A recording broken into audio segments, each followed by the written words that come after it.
what you want, when you want it, where you want it. This is The Mesh.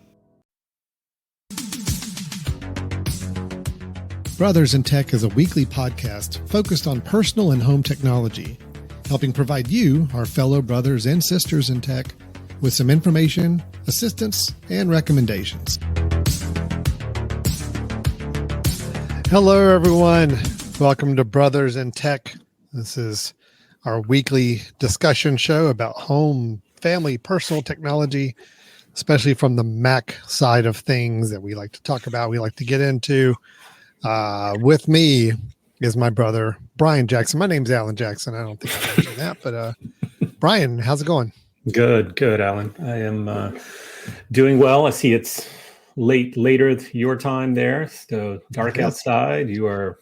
You're after dinner time, trying to get after all of our listeners after dinner on the East Coast. And yeah, I am pre-dinner time here, so I'm the one that tends to want to finish a little earlier. It's interesting. We catch our audience depending on what side of the country they're on, right? Either pre-dinner or post-dinner. So I am satisfied with the dinner I had. I honestly could probably lay down and go to sleep right now if you really want to. So Brian, just giving you a fair warning. I hope this conversation is worth the time, because otherwise I may be drifting off. While you've still got the whole night ahead of you. The night is new. Yep. The night is new for me. That's great. Well, what time is it in Uzbekistan or something where a lot of our listeners are coming from? Where most of our listeners come from? Yeah. I'm trying to think what the time zone is there. Hold on. I'll be able to tell you. That's it's like early morning, I think, or something. Oh, so okay. So we get them right when they wake up. Oh, okay. Yeah. Nice. Yeah. We're catching people at all different times. Well, good morning. Good morning to our majority of fans. We know where you are. And welcome. So, Brian, we get together, we talk technology, we talk family technology, home, personal technology, a lot of home automation stuff we'll get into sometimes, a lot of things. Last week we had our bits episode, our Brothers in Tech suggestions episode. This week we're going to talk about something that I don't know if we're going to go as deep multi-weeks on this like we did email. If you recall, we talked about the email programs, or at least I did anyway, it seemed like probably, oh my God, that went on forever. Yeah. 4 or 5 weeks, right? Yep. Email, such a critical program for me, a critical application that I spent a lot of time with some research on what's the best email program I could be using, what are some features I need in an email program, and so forth. Today, we're going to go down to a next level of applications that most everybody uses, and this is one that I'm afraid a lot of people take for granted. I know I have in the past, and that's calendars. So how do we manage calendars of what we're doing day to day? Because these computers and mobile devices all come with stock calendar applications, and I guarantee you majority of people just end up using the calendar application that's on there. So on a Mac, we have Apple's calendar program. On iPhone, it's the actual calendar app on iOS. So, and they work pretty well, but there may be reasons to start looking at other options. I know that's where you and I have been in the past, is looking at other calendar options that we could start using and reasons why. So that's what we're going to talk about today, is really the calendar options that you may have, and talk a little bit about what that stock calendar app gives you that you get with your computer or device. Then we're going to discuss some features and things that we are looking for in calendar applications. What may be some of those make or break features that we need to have in order to really make calendars work for us. Then we'll give you a couple of suggestions of some calendar apps that we would recommend that might satisfy a lot of those features for us, or could come really close to it. So, did I sum up the episode correctly, Brian? Did I run down everything? That's what I spend hours and hours preparing for. So yes. See, you did all the research and wrote the notes and did the outline. I just get to spout it out like I did it. So that's you did it really, really well. Yes. Okay, you good. Did really well. Did I explain your hard work and outline and research work properly? Okay, good. Yep. No, I That's think brilliant. the key is my hope is that we'll give some, since you and I both have been digging into this off and on for a few years. I think just like we did with email, my hope is that some of those new features people may not be aware of because they're continuing to use the built-in native app. And if something really screams at someone like that is a game changer, then hopefully it's worth their time to at least dive in and see if paying for a service makes sense, or paying for an application makes sense, or or is it going to be a feature that may show up on your native app in the future to be looking for? So, right. Yeah. Good. Alan, why don't you start with why would we not use the native calendar application? Yeah, sure. I can start with What that. what leads you to look for something like that? So I am someone that, I'm going to look at the built-in application that's provided to us first. Anytime I've got a need for an application. So I'm going to bring up this is the Mac calendar app. This is what I've got right now on mine. And it's good. It's functioning. It works. I mean, it does what I think the core functions of a calendar program should do. And I think it's going to satisfy a lot of people's overall needs. It does the basic work of you can bring in your different calendar accounts that you have. And let me just kind of back up and make sure everybody's clear how this works. When you create a calendar, not an event, but the actual calendar itself, when you go into your calendar app and it asks you to log in or create an account for your calendars, on a Mac, it's going to try to default let you do that as an iCloud calendar, meaning it's one that is, attached to your iCloud address. It is a calendar that you have access to there, but you could add calendars from Google if you've got a Google account that has a calendar attached to it, or multiple calendars. Outlook, Microsoft's Outlook has a calendar that you could be tapping into. So the best calendar program right away has to be able to bring in those calendars from different accounts. So off to the left, you can see I've got a whole group of Google calendars, and then I've got a group of iCloud calendars. So I've got both. My Google is my work calendars. My iCloud are my more personal calendars. But I want to be able to see them all at one time. It's important because if I've got something going on with my family and it's on my calendar, but I don't want it to show up on my work calendar, but yet I need to be able to see both at the same time to make sure I know what's going on. That's why you have those multiple accounts with that. And you can have multiple calendars per account. The Mac calendar app works fine. There are some features it does not have. There are some things that a lot of other calendar apps we're going to talk about do have. But just like Apple traditionally does, and there's the same way with the mail program, Brian. The reason I don't use the mail program is because there are just some features that I need that are not available there. Apple tends to keep their stock apps pretty feature light. I mean, they have the basic features I think they feel like everybody needs, but they don't throw out any features that maybe 50% of their audience needs. They tend not to go that way. They'll add some little features here and there, but typically not matching what you can get in other applications. So there are a lot of features that are missing from the calendar app.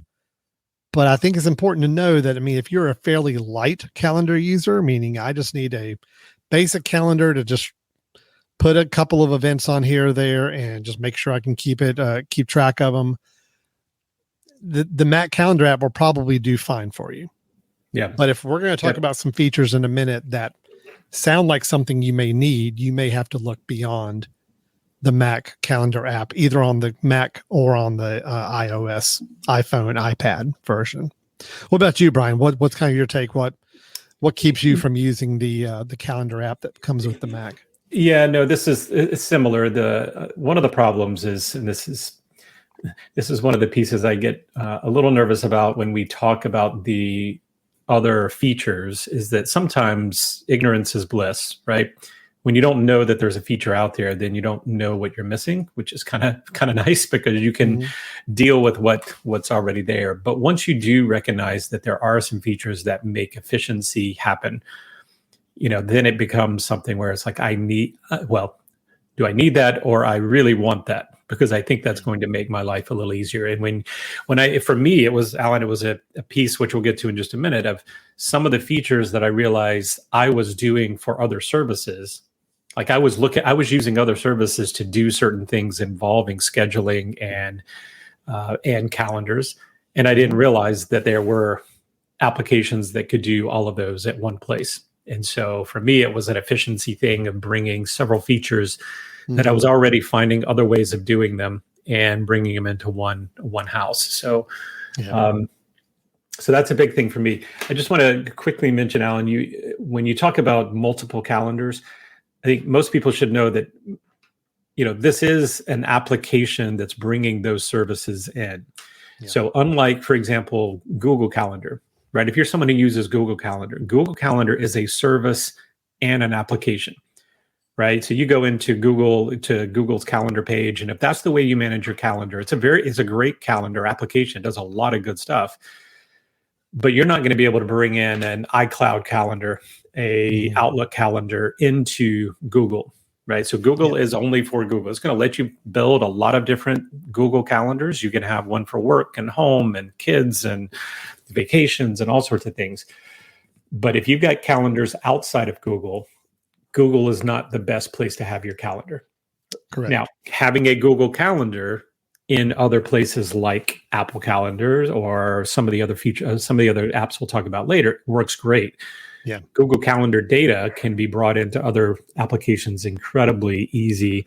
But it's really important to notice, like if you go, I've got a calendar, I've got a great calendar, I use Google Calendar.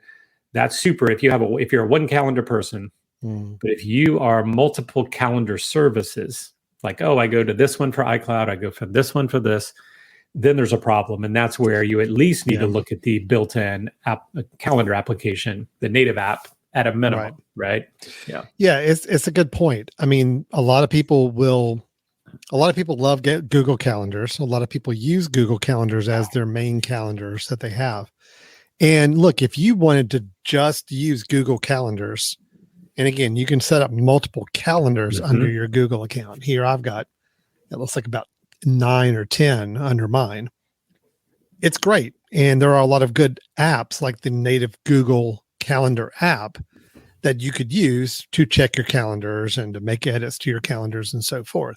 But you're right. You are kind of landlocked into Google Calendars. Right. Mac or Apple's really going to want you to use iCloud calendars. They make it pretty easy to add Google and Outlook and other calendar services, but by default, if you just go in and open up your iCloud, your Mac calendar, by default, it's going to let you start creating calendars on your iCloud account, and those are ones that obviously are going to show up on any Apple program that you use. You can bring in your Google ones, but you're right, you can't go backwards. You can't bring your Apple ones into Google. I know somebody I do some work with right now that they find themselves confused quite a bit on which calendar they're in because they have both an iCloud account under their Mac address or their iCloud address, and they've got a Google calendar they set up with a Gmail address.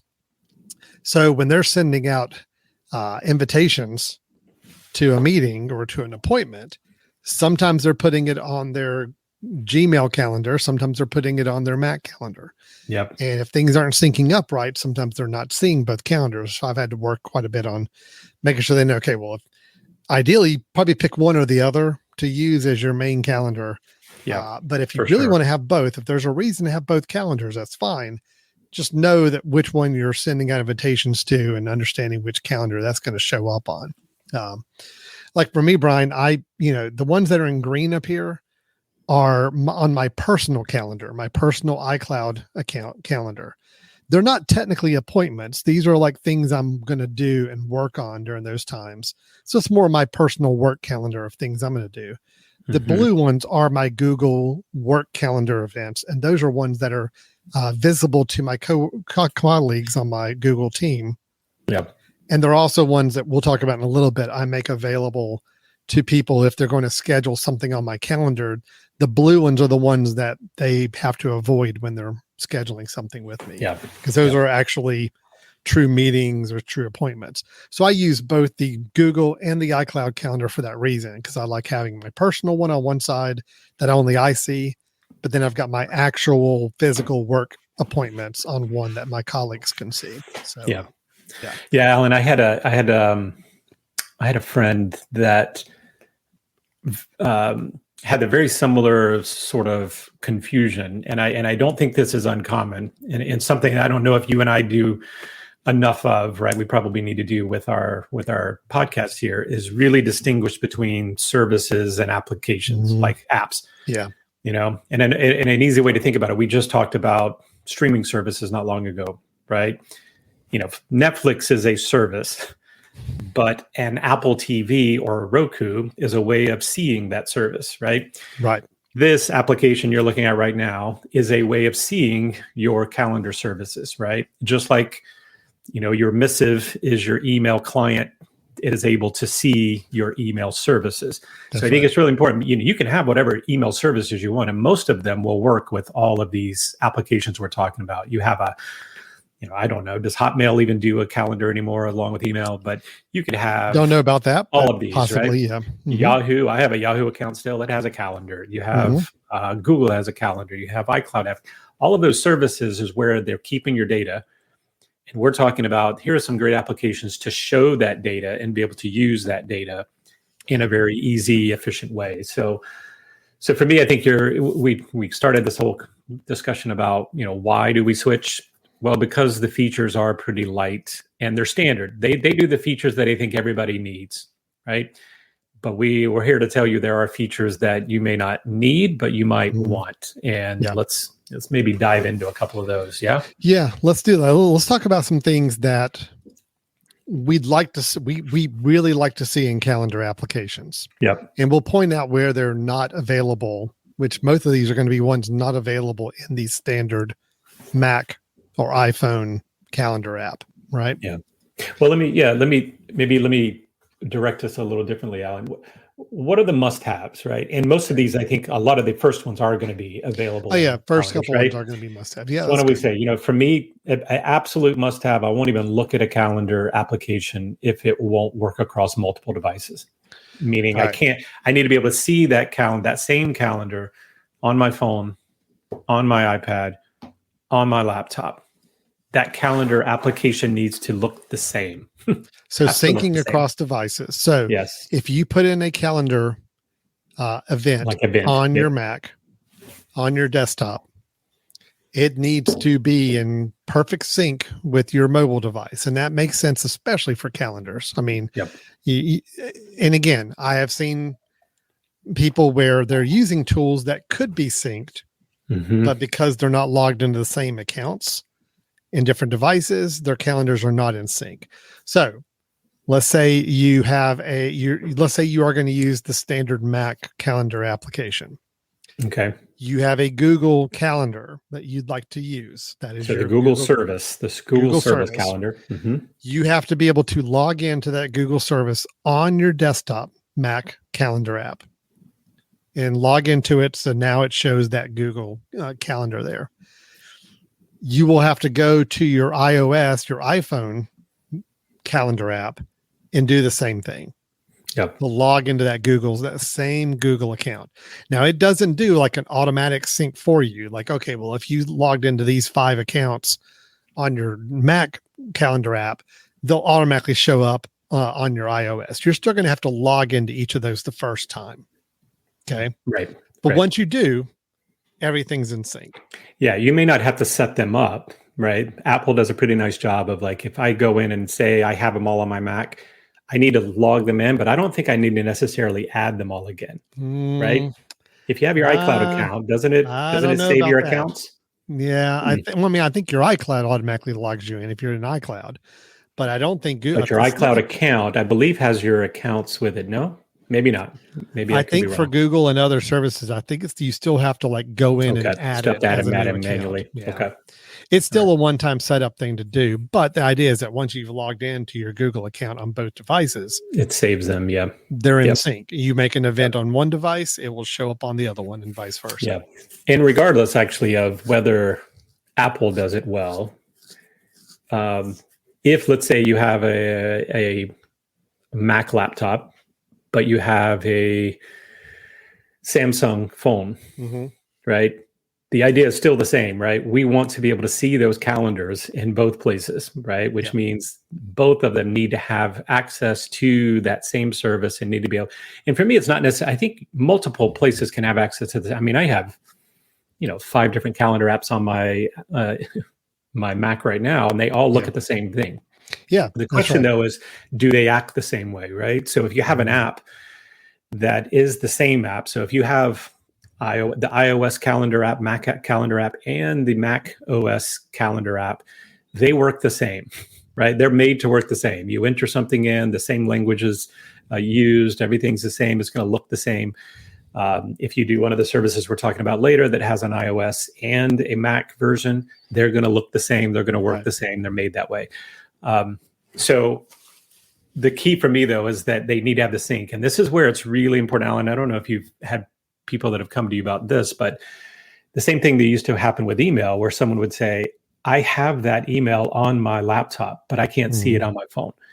Right. And there's a difference between, on your Mac or on your device information versus the service. And I'm a big believer in the cloud. I want everything in the cloud, because when it's in the cloud, I can then point to it from any device that I have. So I think that's, to me, what I'm suggesting is that we need to make sure all of them will do this some way or another, but you need to make sure that your devices can sync with one another and they can sync with the services. So first and foremost, make sure your calendars are being saved somewhere on the cloud, and then be able to point to them from each of your devices.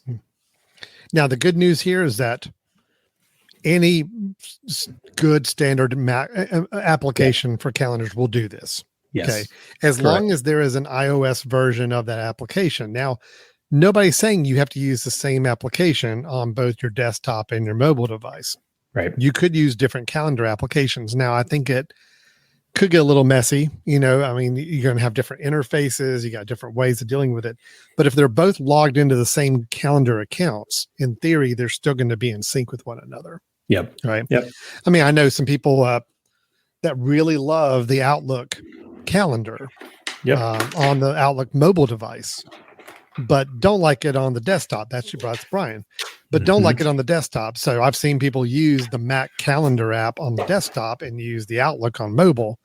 Again, as long as you're logged into the same accounts, whether it's your iCloud, your Google account, wherever the calendars are located, you're going to have access to those same calendars and they will be in sync with each other. It's just going to be different ways of interacting with your program to work with those calendars based on which platform you're on. Yep. That's the key, right? That's the key. Just make sure that. Now, let me real quickly, Alan, there is maybe 2 levels of sync that we ought to just quickly mention. The sync from the services, meaning, as you said, I could have multiple apps. They're all pointing to the same service, and all of my calendar events are being saved on that service, like Google. That's one way, and most of them will sync that way. The other, though, that's really key is the syncing across devices with the application. So you could have an application, we'll talk about one later, Fantastical, right, where you have a desktop version and you have a iOS version. They sync not just the events, but they sync the defaults that you have. Like if I've set in there already that every time I start an event, I want a reminder for 15 minutes before be put in place.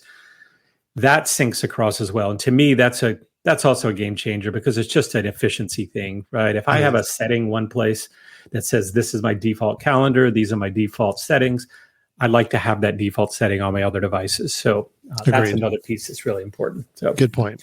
Let's talk about another must-have feature. And we've already talked about it, so we don't have to hit it too much again, but having multiple calendars. So just like I showed on my example here, I have not only calendars from different services, Google and iCloud calendars, but inside each one, I've got multiple calendars listed.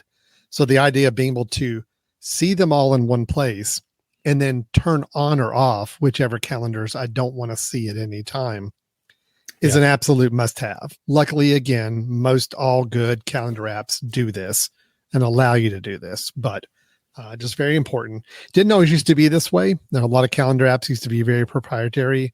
This is the one type of calendar event you get. You may be able to create multiple calendars, but you couldn't bring in accounts from outside places. Nowadays, it's pretty open to all major calendar apps. Yeah. Some do it better than others. I will say Sure. that there are certain Agreed. services they don't read very well and may not come across well, but so check that out.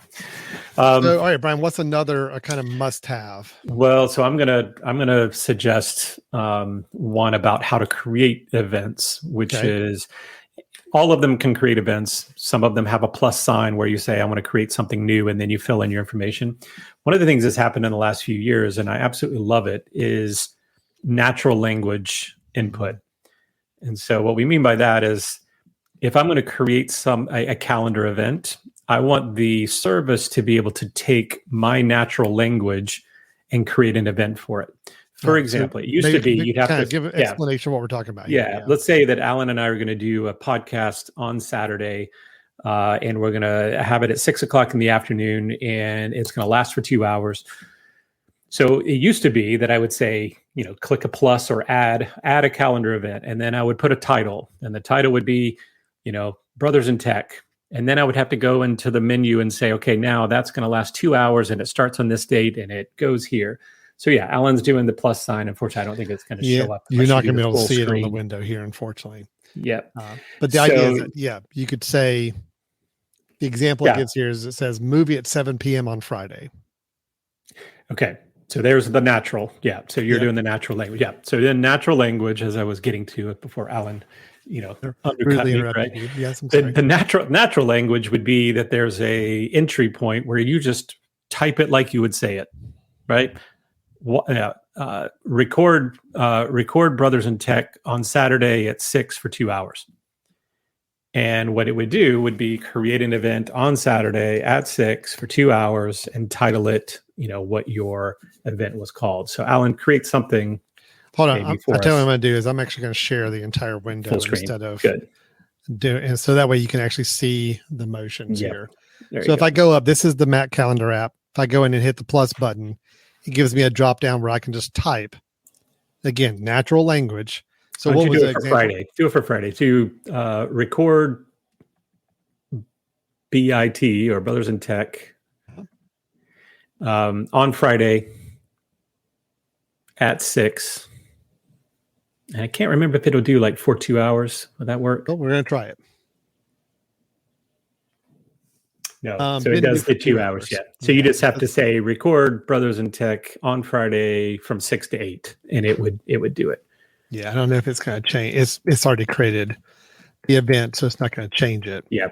But it said, okay, on Friday at 6 p.m. and it titled it "Record Brothers in Tech." Yep. So it did that part. Yep. And you can some do other dates apps and everything like that. Some other apps do a better job with the natural language than the Mac app does. The Mac app natural language is pretty basic, like you just saw. It is basically, hey, I want to create this event with this title on this date at this time, and it does it. So, and also location, which is pretty nice, right? Most of these will allow you to say, I don't know, movie at, whatever, cinema office at work. Let's see if it does work. If it knows my work address, no, it doesn't. So if I say I want to meet at Starbucks at 7 p.m. on Friday. Okay. So you can already see how Apple doesn't do so well with this, right? Or doesn't do as you would normally think. No. Some of them are much better. You're right. They're much better. I mean, it gives me the title, meet at Starbucks. So at least it's got that in there, and it's got the date and it's got the time right, but that's about it. So didn't do anything more special than that. So one thing is most of them will now do some level of natural language. You just kind of have to learn their natural language. You have to learn what they use as the order in which they process things. Can we go ahead and jump ahead? Can I try to show another calendar app, and let's see if it gives us a little better results on that. I'm just getting it arranged here to put it up on the screen. So this is me showing a different calendar app. It's going to look very similar because these calendar apps look very similar, but here's one here. So Checking the natural language on this one. If I hit the plus button, see, it's going to looks very similar. At Starbucks. There you go. So All right, automatically hyperlinking there. That's good. Automatically, it knows at 7 p.m. somewhere. on Friday for 2 hours. Hey, if you notice, it actually changed it from 7 p.m. to 9 p.m. once I said for 2 hours. So now if I hit return, it has created it right there on my calendar. Yep. If I open it up, it does show Starbucks as the location. Now it doesn't know which Starbucks. Yep. But at least it did mark it as a location this time instead. So I think when you were creating it, when it created the hyperlink, I think clicking on that, does that give you the chance to choose which Starbucks? Well, let's see. Eat at Starbucks. Yeah, there we go. There you go. So if I want to meet that one on Friday at 7 p.m. for 3 hours. Air created it, and it's got the map already plugged in for it because it gave me the option for the address. Yeah. And I say for 3 hours, it went huge 7 difference, right? Yeah. That's a huge difference in terms of efficiency, I think. No, you're right. It is very, very nice. Much, much better for that. So that is natural language, meaning instead of having to just go in and say, I'm just going to, create an event and then I have to give it a title, then I got to move it to whatever date and time I want to go to. You're typing it in like you would say it, and it automatically creates the event for you. So we'll go ahead and say the Mac built-in calendar is limited. It does allow you to type it, but it's not going to do all of the features on it. It's not going to set all the specifics the way you want it. The apps we're going to talk about a little later, this being one of them, will do a better job with that natural language input. So, okay. Now, Alan, can I give maybe one brief little counter argument, which is if you were someone who uses Siri a lot to be able to make your calendar events, it obviously does some level of natural integration or natural language, right? And if you did that on Siri to create the calendar event, it goes into your Apple Calendar pretty well. Doesn't necessarily, the ability to put it into your other calendar apps, I think takes maybe another shortcut, or maybe even you have to put it in. Actually, no, take that back, Alan. If I put it in, it uses Apple to put it in its calendar. And then, of course, if I'm using those services, it comes into my other one. So it's going to be there, right? It's not going to really change. You're still going to see be there. If You're just not creating it with the natural language that we're talking about. If I was talking to Siri and I said, I create an event, I can't tell it to put it in my Google Calendar account. Right. It will automatically go in my iCloud account or whichever one's connected to the Mac primarily. Oh, will it? Okay. You can't set your default to be that. See, I think with Siri, it's going to try to go to your default iCloud. Well, let me go because I don't actually have an iCloud account. So all right. Well, I don't have an iCloud email. I don't fix. Maybe it reads what the default is in your settings for your calendar app. Hey Siri, set a calendar event for Friday at 7 p.m. to go to the movies. Okay, so it says go to the movies 7 to 8 p.m. scheduled for Friday. And now let me open up. Let me look at the calendar and see what calendar it is set. So if I looked at Friday and I've got go to the movies, and it put it on my Gmail account or my Google account because that was my maybe it's all based on whatever your default calendar is. I think it is. So there's a little bit of a workaround. If you're worried that, hey, if I have one of these other apps, I won't be able to use Siri anymore. No, it's because you can't get rid of the calendar app on your phone. Or maybe you can now, Alan, but it's going to be there. And you don't need to get rid of it, right? Even if it was. That could be the way in which events get put into. You just need the iOS calendar to still be logged into these same services. If you're using a different app to view it, it will still get in there eventually, right? There's going to be a little bit of a workaround that happens. So if I put that one in, and that's on my Google account now, but I'm using a different app like BasicCal, like you have, and it's showing my Google account, then yes, it will show up and shouldn't be any problem. So, All right. Well, Alan, again, the idea with natural language input, again, it's becoming more and more important to do this as we're using voice assistants to help us create these events. So obviously it's having to read from that natural language that we're using when we describe the event, when we ask Siri, Alexa, whoever else to create that event. We're using natural language to do it. So whether you're typing it in natural language or you're speaking it, you want to make sure the calendar knows how to handle that information and put it together the right way. So, Okay. All right. What else is a must-have? Well, one that you just showed actually as you created an event was the ability to have an integration with maps and travel. Yeah. And this is something that Apple's calendar does do well. Yep. And others actually have to kind of try to catch up to Apple a little bit, I think. But what I mean by this is if you said, I want to go to meet with someone at Starbucks on Friday at 7 p.m., most of these calendar apps that you'll purchase, they will then be able to give you reminders of things like when to leave. They'll have little links on the calendar reminder event that comes up. So you click and it takes you into your map application, drives you there, or at least gives you directions for there.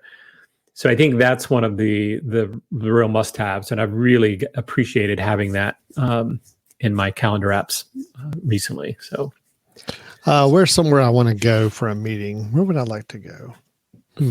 Let's go.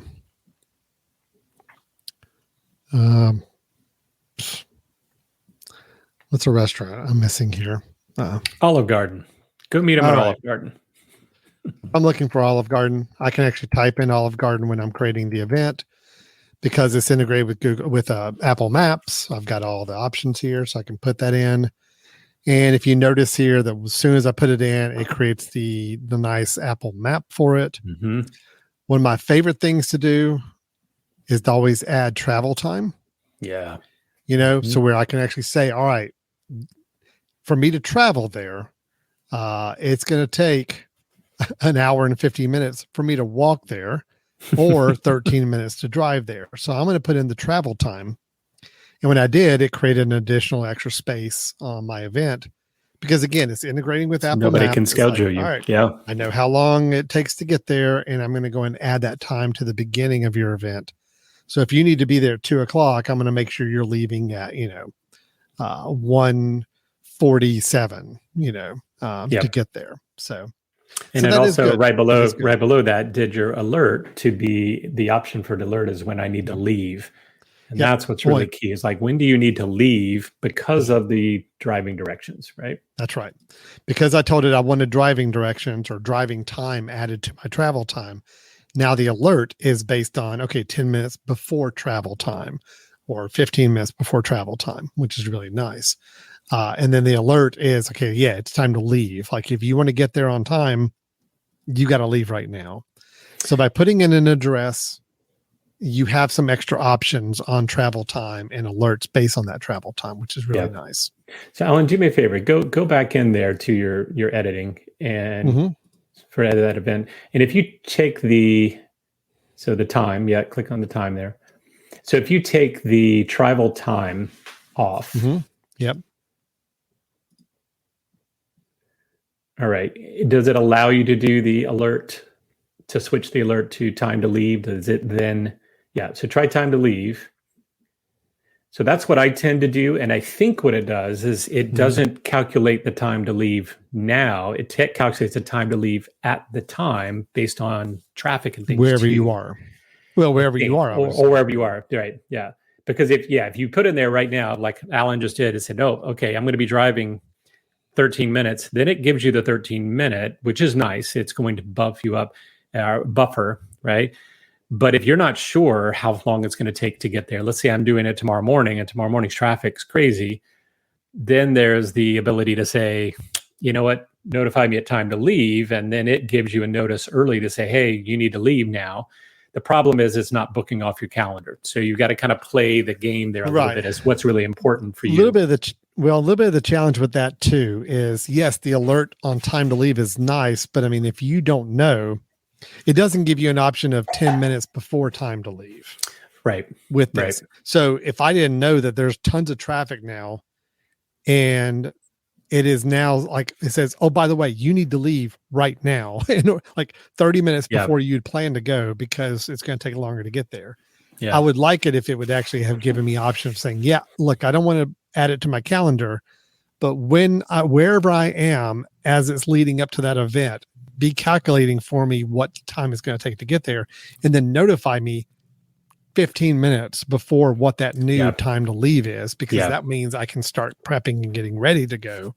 And you're not springing it on me the minute I need to be walking out the door. And the option around that, of course, it takes a little, strategy by you. But if you say the event starts 15 minutes earlier than it normally does, or than it actually does, and then you say, give me time to tell me when time to leave. And then it lets you know you need to leave now, but that's a 15-minute I got a 15 buffer or something like that, right? That's true. So there's some ways to get around, but just realize what Alan did initially is ideal in that it gives you that buffer. If you're someone that if it's a point in the day where you got to leave and you don't want someone scheduling that, then that's the way to do it. If you're okay and no one's going to schedule on your calendar, maybe you're the one that does it, then I like the idea of time to leave, because then if it is high traffic, it notifies me and said, I'll go, oh crap, I didn't realize I need to leave this early. That's good. I get to go. Rather than me looking at the night before when traffic's not big. That's right? true. So that's a good point. Well, but I like the idea of maps being integrated there. I like the fact to be able to see it. People probably wonder, like, why do I need to see the map pop up there? Well, one of the reasons is that double check that that's the right place. You type in Starbucks and you say, oh, I think that's the right one. And then the map pops up and you can say, oh yeah, that's the corner of so-and-so. That's what I meant. And the other thing too, is you can just double click it. And when you double click, the map app just pops up too. So it's just another look. I do like Apple Calendar's integration with maps and travel. I think is really, really good. Yep. So I'm always very happy whenever I do have to use the Apple Calendar app when it comes to maps and travel time. So it's good for that. Yep. So that is a really nice have feature, I think. Yep. Can I mention one now that is a must-have for me? It's the one reason that I went to another calendar application, Alan. Okay. And it's one that Mac Calendar just does not do yet, and I'm still annoyed that they don't do, is a menu bar application. Right. And what I mean by that is having a mini calendar. Talking about with this. Mini calendar that drops down from the menu bar on your computer, because as we've seen here, this is a calendar application that if you want to look at it, you tend to pull the whole app up, which covers up your screen, covers up what you're working on. And there's a lot of times in the day that I need to remember, like, well, what is next Friday, or what date, is 2 weeks from now, what do I have coming up? And so there were other applications that you could download that were simply just doing that. They were a menu bar application calendar. But I decided to move to an app that naturally has that as a native piece of the application. And I use it probably 4 or 5 times a day. And that's really, really important to me. So just so we can kind of clear what Brian's talking about here. I know it's kind of hard to see my cursor up in the corner, but I do have my little bartender that shows me all of my menu items. I do have an app that has a menu bar application on it. So it is a little calendar application that comes with the program I'm using in another window. And if I click on it, it does give me a drop down that Brian was talking about, a menu bar without having to open up the full calendar application. Yep. I see my monthly calendar at a quick view. I also see tomorrow's events listed out for me in kind of an agenda item listing, and I can scroll through them. If I were to click on any of them, it will take me to that's interesting. It will take me to that app, the application where that app is, where that item is. Yep. But that's what you're talking about, is this whole that's exactly right. Quick view menu bar application for your calendar. It's an absolute must-have for me. And once you get used to using that, and I have a keystroke that I built in. So for me, it's Shift Command C. When I do Shift Command C, the calendar drops down, and I can do that at any point in the day and go, oh, actually, when is next week? Do that, see it, go back, click it and go away, and then come back to my work. Good. Now, can I give you one? Well, no, do one I'll more. Wait. I'll wait. No. I was gonna wait on the pros and cons of the menu bar based on the application. But let's talk about that when we get to the apps that actually have those as well. Okay. So, all right. Did we cover kind of the have tos, the must? Those are my have tos. Calendar app. Yeah, I have to have those. Okay. If I don't have all of those that we just mentioned, I will not even touch the calendar app. So I will tell you right away, for me, the syncing across devices obviously is a lock. The having multiple calendars is an automatic lock. The natural language input, yes, it's pretty important to have, but I'll be honest, there's a lot of times I'm just creating events natively within the app and I'm titling it and filling in all the information. So I don't always use the natural language when creating my calendar event. So it may not be quite as critical for me, but the maps and travel is super nice. And I do find myself using that quite a bit. So I'm with you on most of those items. Honestly, Brian, I don't use the menu bar app calendar very often. Yeah, you're just not efficient. It's probably if you're pulling up a menu, if you're pulling up a calendar application, I can't understand that process. Yeah. Right. Of having this, that's like the whole having a contact. I still think it's ridiculous. We have an application for contacts, and it is the worst thing. Like when I have to do that, to me, the only time I need to see that is drop a little window down, right? Drop it from the menu. But that's just me. So. Yeah, no, I still keep a calendar up. I've got, 2 to 3 screens I'm using, during my workday, and calendars I've got not full screen like this. I normally have it kind of in a half of a monitor to see. So yeah, I haven't gotten the swing of using the menu bar calendar app. I should. Every time I pop it down and look at it. Once you get the keystroke going. Every time I look at it, I'm like, oh yeah, this is actually kind of nice. I probably should use this more. But, and Alan, really drop yours down again real quick. Yeah.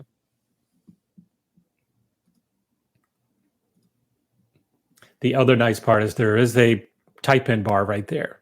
And that's at the top. That's how you do your natural language, right? That's what I will do. If I just need to create someone says, oh, let's do this. Instead of me pulling up the calendar, all that stuff, I'll just do my keystroke, drop it in, and then I'm out. So, So to me, that's key, right? Me even just trying it right there, I'm like, yeah, okay, I get it. That actually would be really nice. So maybe I should do that. All right, good deal. All right. Now, how about let's talk about some of the really nice features that we think are great to have. They're not deal breakers, they're not must have, but things that have caused us maybe to look at even some other calendar applications as ones that we're using right now. Okay. Yep. So I'll bring up one, and this one's one I know is available in a number of different extra apps, is weather integration. Mm-hmm. And by weather integration, I mean, when you're looking at your calendar, it's already kind of putting in for you what the upcoming weather is for the next few days. So it's taking a weather service and allowing you to, when you see your calendar and you're saying, I'm going to schedule this on Wednesday, that at the top of that screen, you're actually seeing things like, is it going to be sunny? Is it going to be warm? And maybe I need to have a change of heart about what I'm actually scheduling that day. So Alan's showing one right there where he did not input the weather for that day. That was something that is happening naturally as part of the application. So what I'm trying to do is I'm trying to get into where we can zoom in and see a little better, because I know it's really small up there on the screen. And not having the best luck in doing that. So,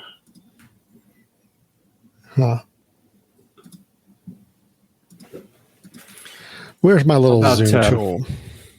How about zooming the whole window? Yeah, the whole screen. You can do that with accessibility if you want, if you've got that active, but I don't know if you do. I do not believe I do. So,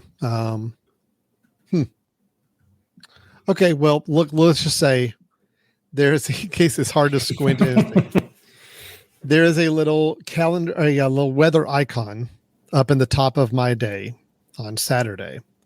It has a little lightning storm. It's got a high of 83, a low of 69. It is showing me that. Like Brian said, I did not input that in. It is pulling it from a weather service and piping it into. I think this is close to being a must-have for me, Brian, just because I've come to rely on it so much. Even like this is a perfect example. We've got an outdoor film screening this Saturday, and of course I'm going to be keeping an eye on the weather. So having that already up there without me having to go to another weather app to look and try to coordinate my calendars with is really nice. So I do know on some preferences, this is on BusyCal, for example. I think when it comes to the weather, I can choose to have it show the weather always at a particular city and town, like my hometown, or wherever I am. So in other words, if I'm out traveling and I open up my calendar and I'm in, the beach, it'll show me the weather as of that location. Or I could say, no, always keep it as my hometown. So always show it back at the hometown, which is nice. So I can kind of keep that. I don't have moon phases. That's another weather element that typically you can have on there. I have not been doing that, but that's there as well. Oh, here, let me make a larger icon. There we go. That does nothing. That doesn't help. No, it puts the little cloud right here in the middle. You see that? So if you go back to your week view, it'll probably be helpful. There we go. I don't it's like it as bigger. much, but it is a bigger icon to work with on the graphic. Yep. Yeah, I don't like that. So I'm going to change that back, Brian, because I don't like that. So this is one of the things that I'm hopeful will start to get a little better as well. This integration, Alan, with all the AI integration with all of our apps where they're starting to understand natural language better. They're starting to extrapolate certain things from you. I mean, for example, what if I said, Alan, I went into my calendar app and just had a new calendar event and said, remind me at 6 a.m. the next day that it's going to be 90 degrees to water my good grass. Yeah, right. And it then notifies me only on the days where it's going to be 90 at 6 a.m., right? That's the kind of stuff I'm really hopeful starts to happen. Or, when it's going to rain next, please remind me that morning to do whatever, right? Now, some of those reminder apps can do that sort of thing, and they're starting to integrate it. But this is where, to me, reminders and calendars and all that really are the same mindset for me. I have a hard time kind of distinguishing a lot of times between reminders and calendar events.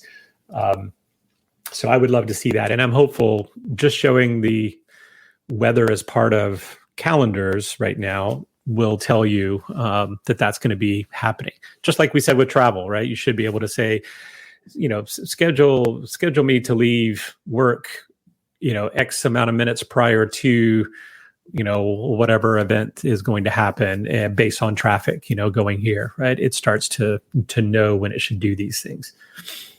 So that's one I think is really helpful for people if you're interested, or if your work might be weather dependent. It's always nice to be able to look and say, oh, let's do it on Friday because I see that it's going to be this, temperature.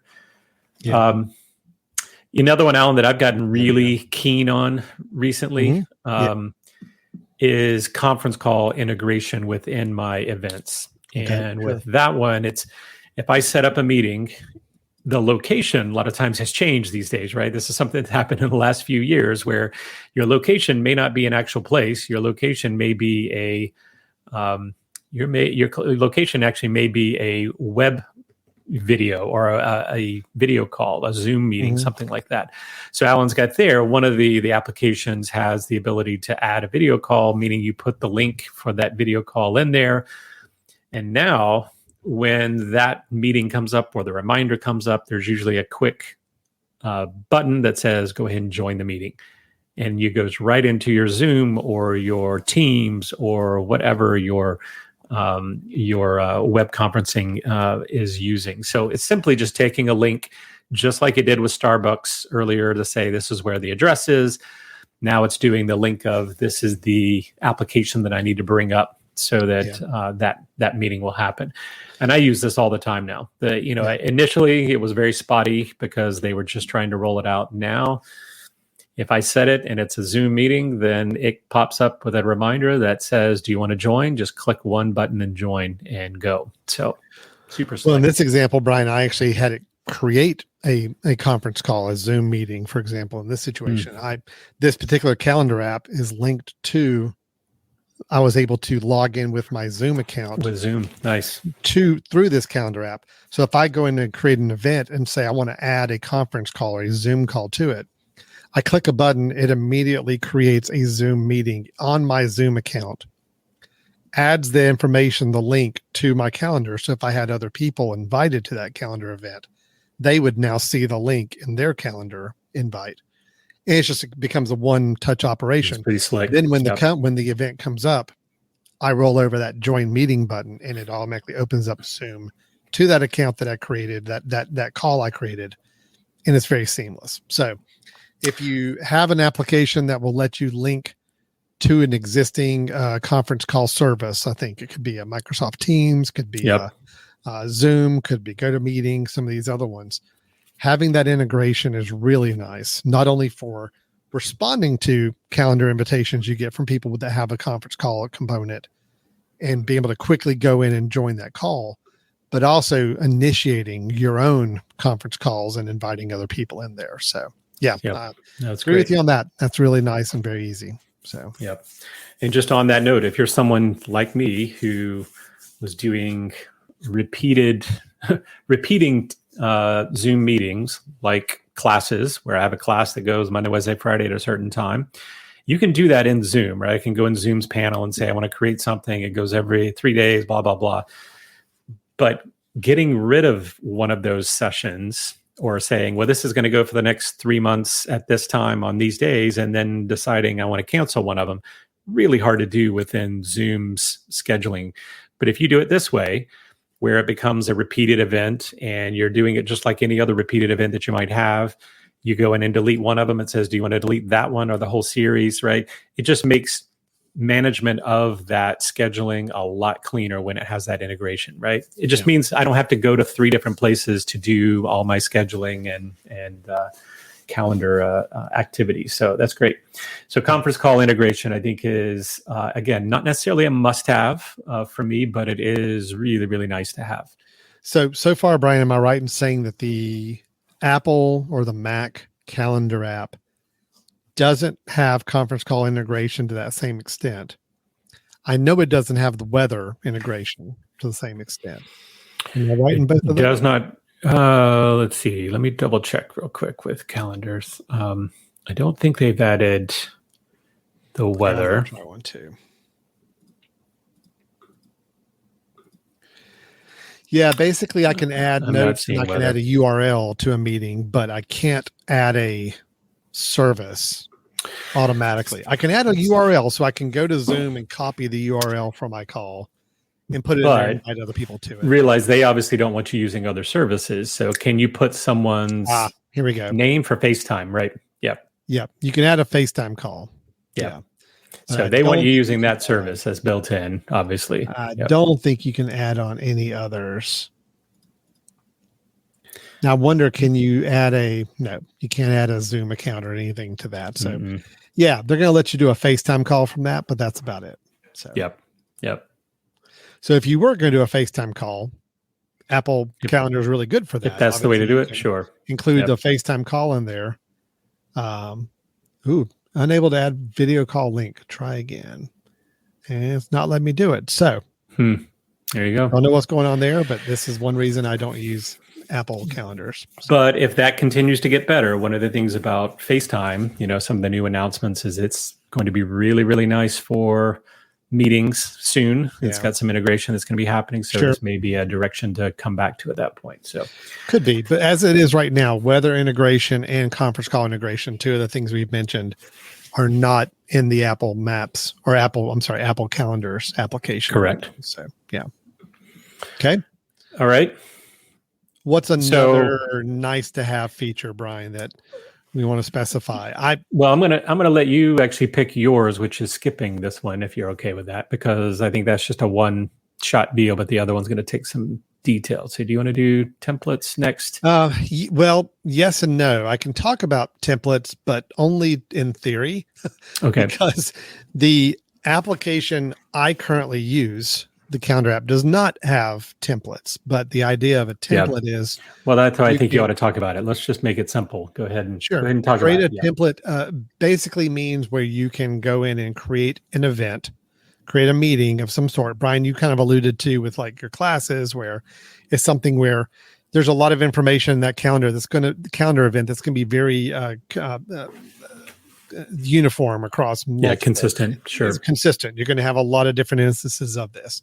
So instead of having to go in every time and create the new event from scratch, or having to do just a rough copy and paste, which you can do from these apps, you can copy an event and paste it. Better is to have a template where you can say, all right, choose from a template. I want to create a new event based on that template, and it could already have notes in there about the event. It could already have location. It could already have people you normally invite, all those things built into a template. Now, one of the apps we're going to talk about does allow templates. It's not the one I'm using, though. The one I'm using does not have templates built in. So that's one of those where it'd be really nice for me to have, but I currently don't have. But I think it would be really cool because there are so many times events I create are 90% the same information, same attendees, same even Zoom link, because we use a kind of a standard Zoom room link for everything. So many things would be consistent. It'd be just a good time saver to not have to enter in all that information each time. So up to that last sentence, I was thinking to myself, I have zero need or reason to ever want templates until you said same attendees.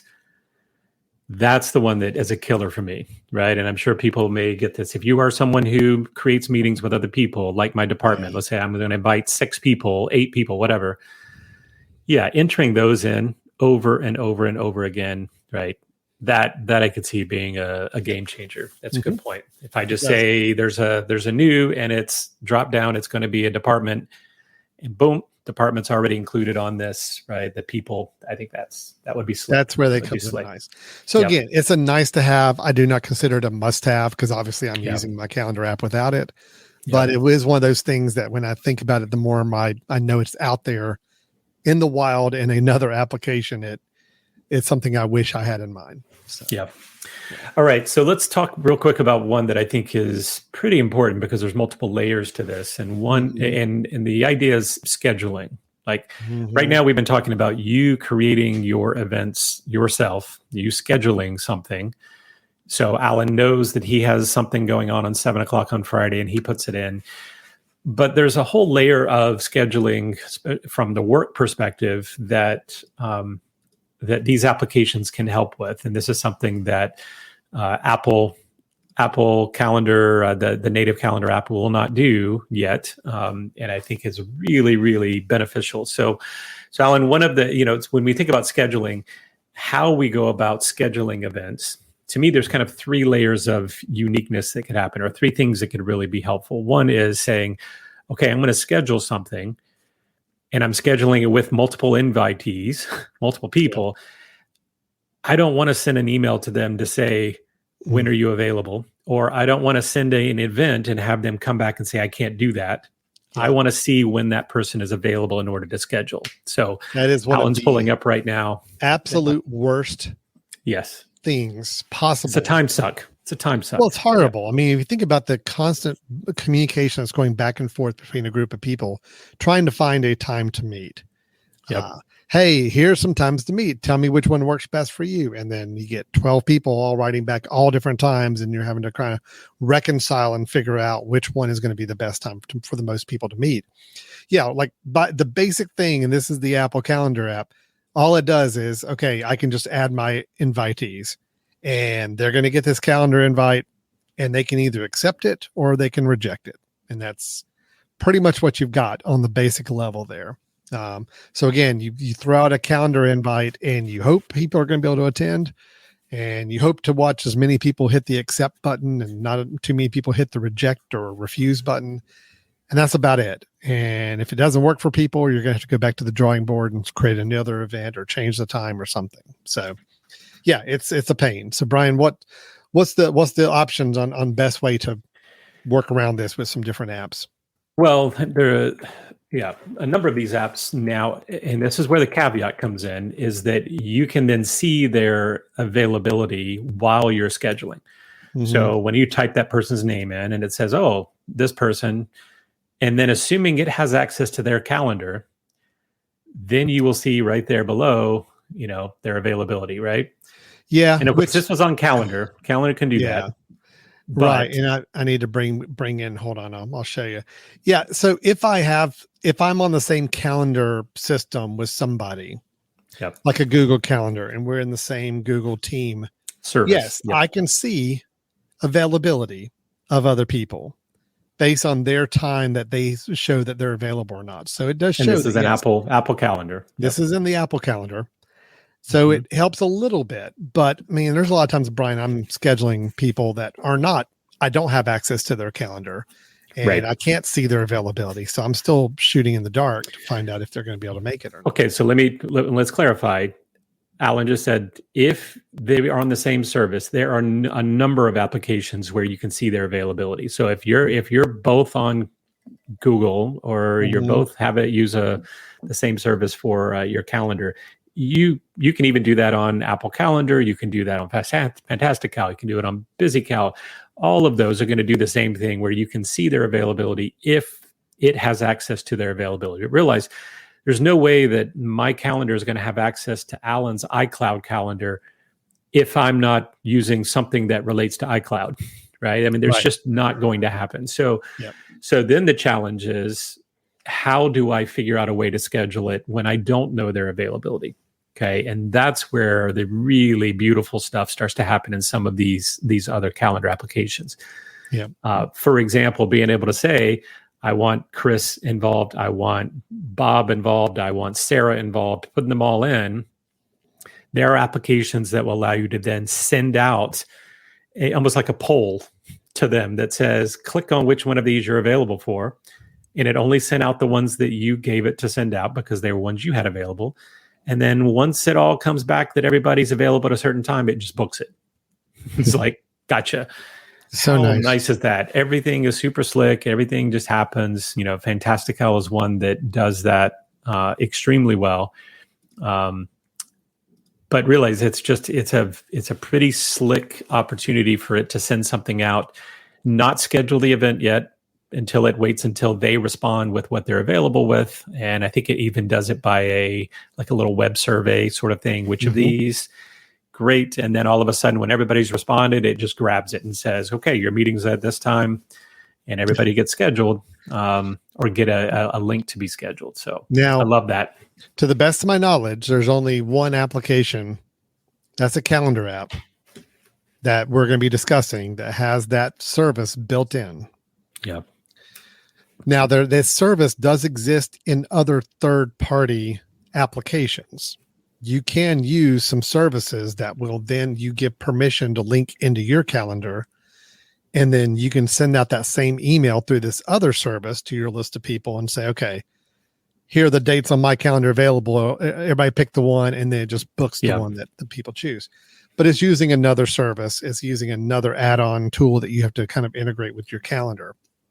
There is one calendar app that we're going to mention as an option that has that built in. And Brian, it is the number one reason that I still about every couple weeks still scan over to the Fantastical page on the website. Like, so tempting to pull the trigger on that $5 or so a month subscription to make that work, because it is such a nice built-in component of a calendar. Yep. Yeah. Super slick. Yeah, it is. And then of course there's even some scheduling. I think the same application allows you to send out an email to, or let somebody access through a web link your calendar.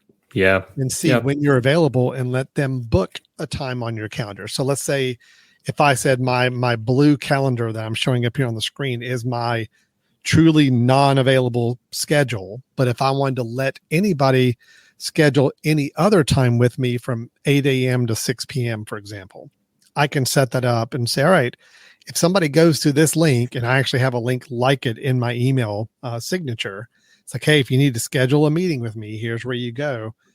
I'm having to use a third-party service to do this, but the idea is that by them clicking the link, they are then given a list of hour-long sessions that are open currently for me on the days I designated and the times I designated where my calendar is not already busy. Then they can choose one of those times. And when they do, it automatically appears on my calendar as an appointment without them having to go and do the whole back and forth with me. Hey, what time are you available? Here's the time zone I am. So those are two things that I really, really like. I'm currently using a third-party service for one of them, the second thing I mentioned. But I really missed that first one. And again, those are things that make me really, really think about switching to Fantastical at some point. Yep. They really do. Yeah. So, or do you have any other features that you want to bring up? No, I don't. Start I really talking just briefly about these two, just to give. Yeah, let's do this. Those are all the features that I think make a good calendar app, and really these scheduling features are kind of those are the icing on the separator. That's the ones that's like that really, really steps it up on the calendar game. So let me just go real quick. If you're trying to schedule things in an organization where you're all on the same service, like I do, I'm at a university, we're all on the same Google platform. You can do it just fine with Google or with Apple Calendar. You pull it up and say, I want to invite these 6 people. Show availability. You look for an opportunity because it can see all of their calendars, assuming they're all using that calendar correctly, which I find it 50% or not. But if you are someone that finds that you need to schedule things more with people outside of your organization or with people with different scheduling capabilities, then I'm gonna give a strong recommendation for Fantastical for people. It is somewhat pricey when you talk about a recurring fee. Fantastical is made by FlexiBits, as Alan's pulling up on the screen here. I believe it's $4.75 a month if you prepay for a year. So if you're paying for a year, that's what it comes up to be per month. And you may be thinking, gosh, why do I want to pay for a calendar? Why do I want to pay, $5 a month for a calendar? But again, if you're already integrating other things like scheduling applications. So for me, I use You Can Book Me, which is a free service. I'm not paying for it, but that's another service I have to create so that my students can grab meetings without having to send me an email and say, when can you meet, and go back and forth. So there are so many different features that Fantastical brings in. And I had Fantastical for about 5 years, and I will tell you, it is rock solid. It's really, really good. Let's go ahead and clarify. There is a free version of Fantastical. Okay. And that free version does all the essential calendar things that we talked about. Multiple accounts, notifications. It does have weather, at least for 3 days. It has a weather forecast built in on the free version. Where you don't get anything on the free version is when it comes to some of the productivity features. And most importantly, we were just talking about scheduling, securely requesting time, providing openings to people that they can schedule based on your availability. And then those meeting polls, like Brian was describing, sending out to a group of people that you're trying to schedule a meeting. They all choose the times they're available, and it automatically helps you find the best one and schedules it for everybody. The integration with Google Meet or Zoom or Teams that we talked about is not on the free version. All these checks on the right are the items that you get with the paid $4.75 a month if you pay annually price. Okay. Yeah. It does a lot, man. It does. It does a lot, and it does it really, really well. Wow. Yep. Why are we sitting here? Why am I looking at this list? Why am I still doing this? This is just tempting too long. So Alan, maybe this is a good time to say. So this to me is the premier calendar application. Right? It does things incredibly well. They update it often. They're adding new features often. Those openings just came out in the last year or so, where it started using those, and those are great. But let's give another option, which is both of us are using this right now, and it's BusyCal. So BusyCal, and I know the reason Alan's using it is because it's part of SetApp, which many of you have remember Alan talks about a lot. He's paying a fee per month to get access to lots of different applications. So this is one of them. So of course it makes sense for him to use it. I actually purchased a BusyCal, and I will tell you I have a little bit of buyer's remorse for doing it. So it was $50 forever. Yeah, right. permanent. So technically you have this application forever for $50, which of course is a good price for something that normally you pay as a service per month. It does lots of cool things. Lots of the things we've been talking about. It doesn't do it, I don't think, quite as well as Fantastical. But given that you are paying one fee and not every month having to pay more. So, in 10 months of Fantastical, you would have already paid your amount for BusyCal, right? Can I just say for a second there, Brian? Look, I'm using BusyCal. I this is my daily calendar. This is my daily driver for calendars. But when I go to their site, and this is the image that comes up as their sample of a calendar to look at, there's a real difference between how they look on Fantastical and how they look on BusyCal. All right, BusyCal is not really known for visually the most pleasing. It looks a lot like the Apple Calendar, but it's focusing more on it. There's a lot of options. There's a lot of things you can do. It integrates your task list, which I use for I like a little that, while. but so does Fantastical. Yep. Yeah, it does too. It has the travel times. Fantastical does. Even Apple Calendar has that. It's got the menu bar app, which Fantastical has, but it does that fine. Quick entry. It does that well. About. Yep. It does a thing with calendar lists and sets, which I do use quite a bit. You can basically have a group of calendars that you want to turn on and off as a group instead of having to go and select each one individually, So I actually have a group of my coworkers' calendars because we're all on a Google Calendar group, and I can see their calendars, or at least their free and busy time. But if I want to see all of them at one click, I can click the group and it turns on all their calendars so I can see what my team's doing. And then I can click them back off when I just want to look at my calendar. So I do like some of the flexibility it gives you on creating those sets and lists to work with. Searching and alarms and filtering. It does all the things you need it to do. It does the weather. Graphics, I don't see the need for the graphics. Yeah, but, I don't either. Some people might use them. So anyway, it is a very good, solid, functional calendar app. It's a good upgrade from Apple's Absolutely. calendar. It does not have the scheduling tools like Fantastical. Right. It doesn't have. If you're a SetApp user, you get it. So therefore, that kind of makes trying it and using it pretty easy to do. Yeah. There is a nice part if you are budget conscious and you want something to add some of those features, but not be stuck in a continual pay every month.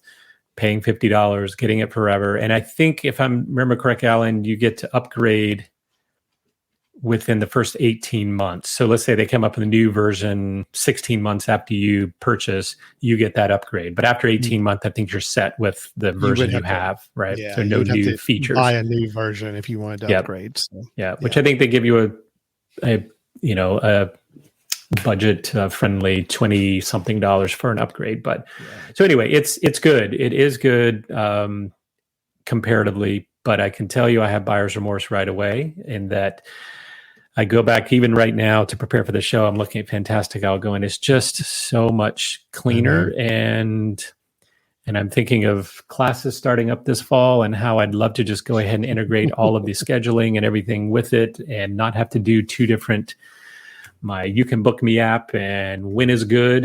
So I use When Is Good and I use You Can Book Me. Two different services simply to do the things that potentially I could do with one application.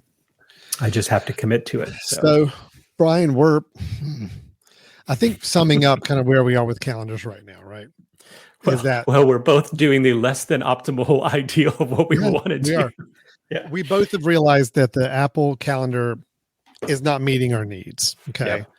again, look, it's functional, and anybody out there listening, if a lot of these features and things we're talking about have no interest to you, they're just not anything you ever need, the Apple Calendar is going to do fine. It is a fine functional calendar.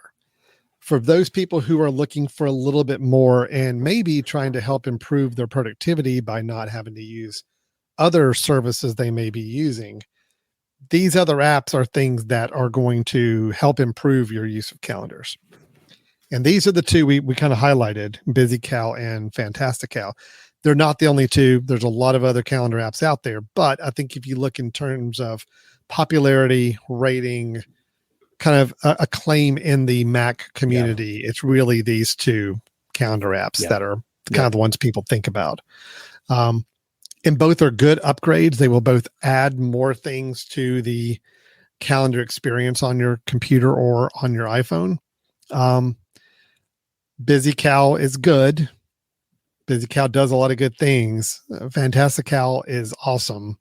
Yeah. It's just a matter of what makes sense for you. Now, if you're not somebody like me that has already committed to SetApp and like, look, I'm going to get the best value out of that subscription as I can, and by using their calendar app, and I also get their contact app, which is Busy Contacts. Yeah.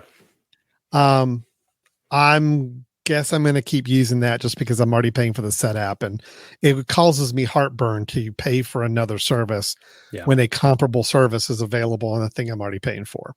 Yep. I get But it. if you weren't me and you didn't have SetApp and or you hadn't already paid $50 to buy the app like Brian did, and you're willing to put a few dollars a month towards a really great calendar app, I mean, Fantastical is the way to go. It really is. It really is. Yep. Yeah. Yep. So Fantastical, just so everybody knows, that is FlexiBits is the name of the website. I'm going to put that up here for everybody to see. Flexibits.com is the website for Fantastical. That is where you would go to get that. And they also have their own version of a contacts as well. I am not that impressed with it myself, but the calendar, the calendar is incredible. That's what they're known for. That's what they do. And then for Busy Mac or for BusyCal, you go to busymac.com and they have you can go to busymac.com and you'll see the link for BusyCal, or type in /busycal.com, BusyCal/ to go and get that. Again, it is part of SetApp. If you have the SetApp subscription, that may kind of go ahead and push you in that direction anyway, just because it's nice to have it all under one subscription. It really is. So that's where we are. Brian and I are both a little bit, we're not in our ideal position with calendars. But I don't know, Brian, after this recording, don't be surprised if I drop you a note in the next week and be like, all right, look, I found an extra $5 a month under my seat cushion. I'm just going to, I'm taking it out of the swear jar. Or whatever, there's, I'm just going to use this to buy my calendar app. So. I know. I'm looking at it right now thinking, I could really make a lot of things simpler from what I struggle with throughout the year. Again, one of the biggest struggles that I have, Alan, is scheduling. And I know you probably are the same. Scheduling a meeting is absolutely a nightmare. And I use free services. I will say I don't pay for anything that helps me schedule, but they're not ideal. When is good, horrible interface, right? But you can book me, it works, but they want to potentially, start charging you as well for some additional features. So that's the hard part. Now, I will make a quick little plug, Alan, for Google Calendar. If you are someone who uses Google and you use it for maybe an organization, there are lots of features like this, like the scheduling piece, the availability piece. That's something that Google started to roll out as well. I can tell you, Google does a really good job with that stuff. The problem is be all in. You've got to be all Google. You've got to be all Google. You can't go and say, I'm going to put my iCloud in there. I'm going to do my other calendars as well. You've got to be all Google. And I'm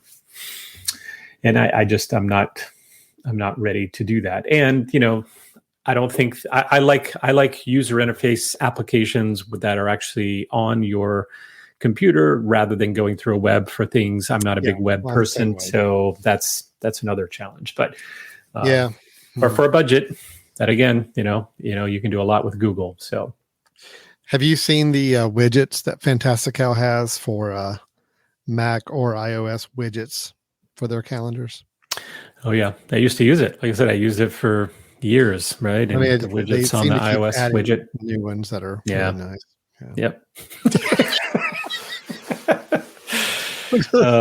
Listen, just drop me a text when this. you buy it tomorrow, okay? Just drop me a text, all right?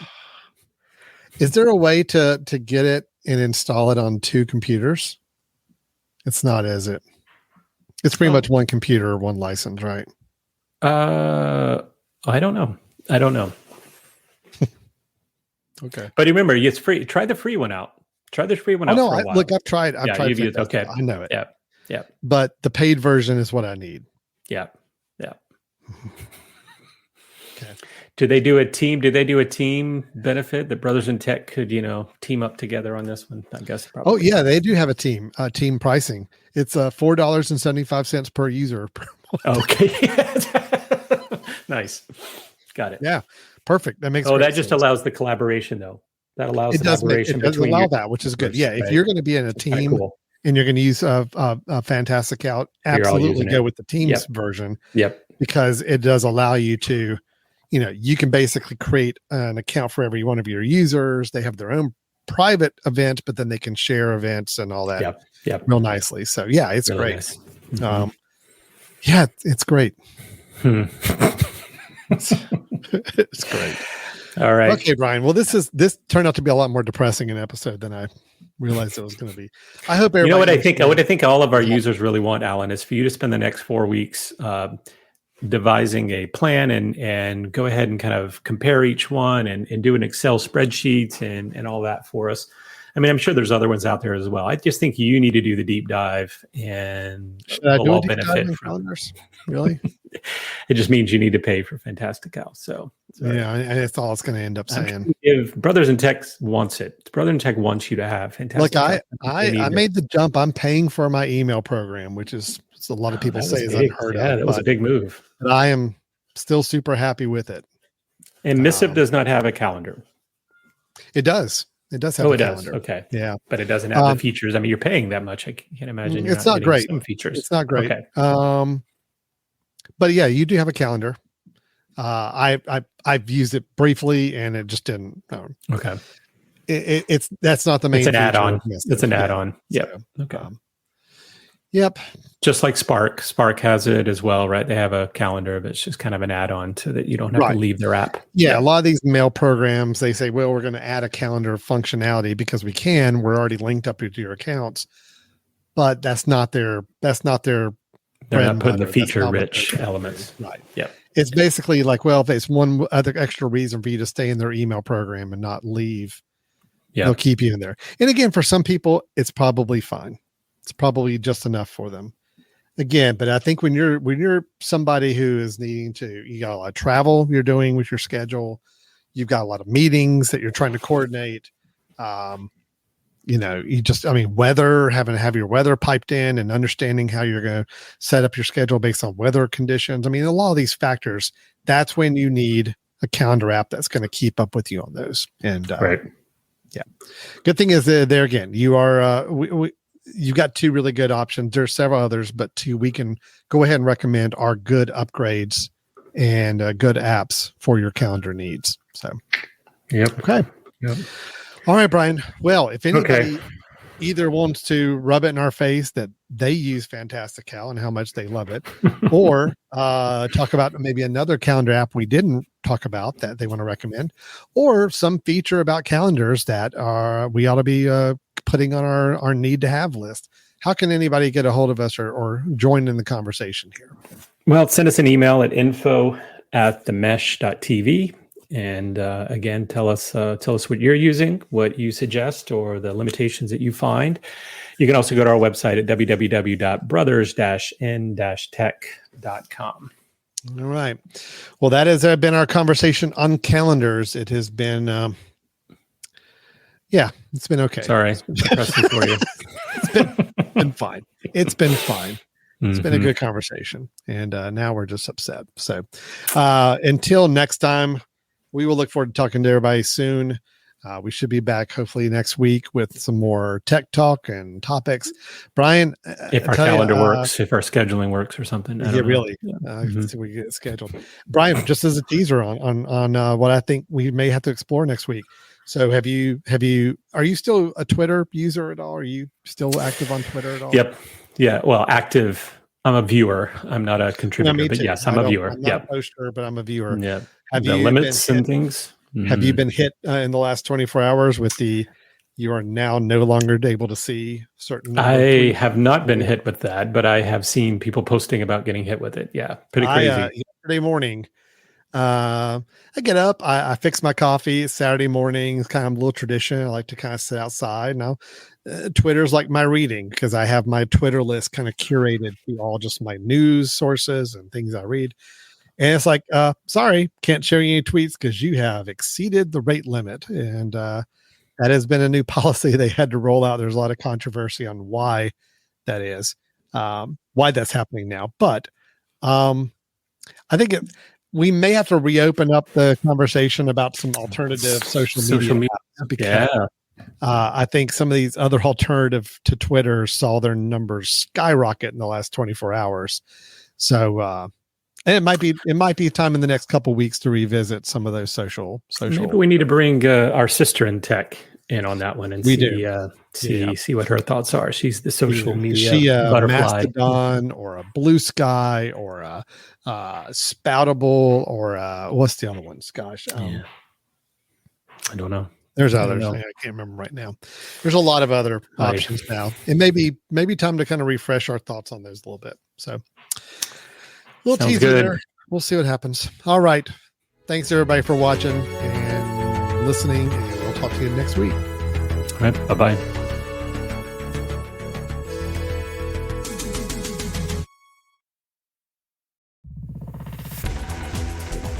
You've been listening to The Mesh, an online media network of shows and programs ranging from business to arts, sports to entertainment, music to community. All programs are available on the website as well as through iTunes and YouTube. Check us out online at themesh.tv. Discover other network shows and give us feedback on what you just heard.